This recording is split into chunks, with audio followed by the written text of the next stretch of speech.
figuring out how to heat efficiently in a way that we could afford it is important to us. We looked around for some great work that was happening in other states.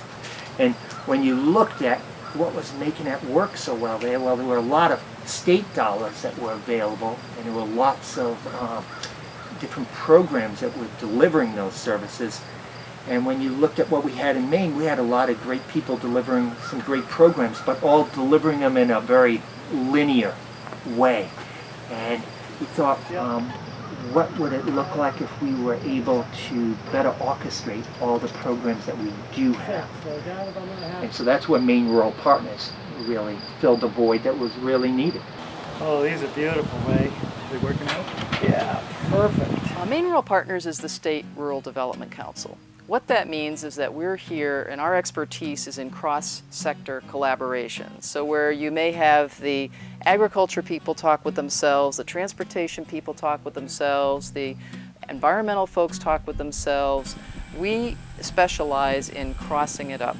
So in the case of Farm Energy Partners, we were a logical convener and acting as a steward of this multi-sector network who work together to coordinate service delivery around best practice energy solutions to Maine's farmers.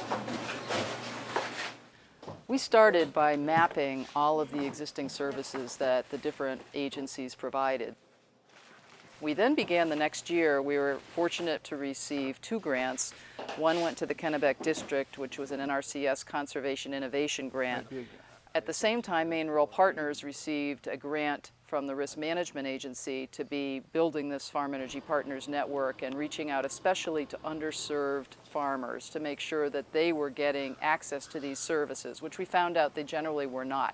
We looked to get small farmers hooked in with the services available to other small businesses, but specifically invested in building the capacity of the auditors at Efficiency Maine to understand farms. And Efficiency Maine prioritized so that we actually conducted 60 farm energy audits within the first year. It was very intensive.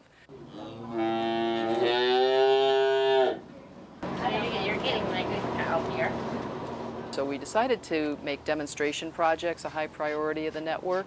We started with a solar thermal demonstration project, and we actually invited all of the farms that had received audits as the pool of applicants if they wished to do a solar thermal installation. And the farm that was selected was the Weston Farm in Litchfield. It was actually the first farm that had applied for an energy audit under the Kennebec County Conservation Innovation Grant Program, and they had implemented their audit, which is a major reason that we selected them. I'm keeping the BTUs and the high temperatures. We started with the replacement of a hot water heater, an electric hot water heater. Oh, we purchased a new vacuum compressor, a variable speed drive that saved a lot of energy and worked out real well for us. And a solar hot water system was suggested to us, and we thought that would be a great idea, and we went with it. Some of the initial payback calculations were showing on the solar aspect of 10, 12 years. It's probably more like half of that, so that's even better. Then if you add the incentives from Efficiency Maine, the Conservation Innovation Grant, and all these others, the paybacks become months, literally.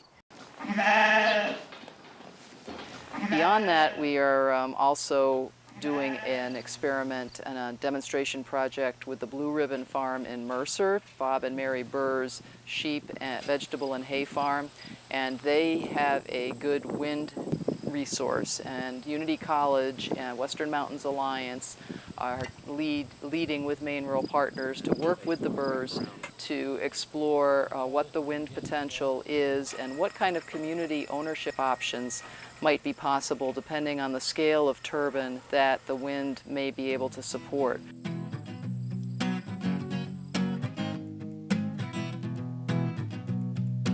If the solar energy can heat water, then we can heat germination tables. It doesn't necessarily need to be 70 degrees everywhere in the greenhouse. It just needs to be warm at the root zone. This project would not have happened if I didn't get help from Maine Rural Partners and Maine Energy Partners. It just wouldn't have happened. They're the ones that organized it, got the technical worksheet done, and helped me get it done, because I was finished with the process. And I'm kind of excited to see how much energy is produced, because I want to add to this system. I want to be able to heat the entire showroom. I want to be able to heat the organic house, which we keep going all year round, so people can have locally organic greens produced all year round in Maine. So I'm excited. I'll just keep building on it. As much as the sun wants to give me, I'll keep building on it.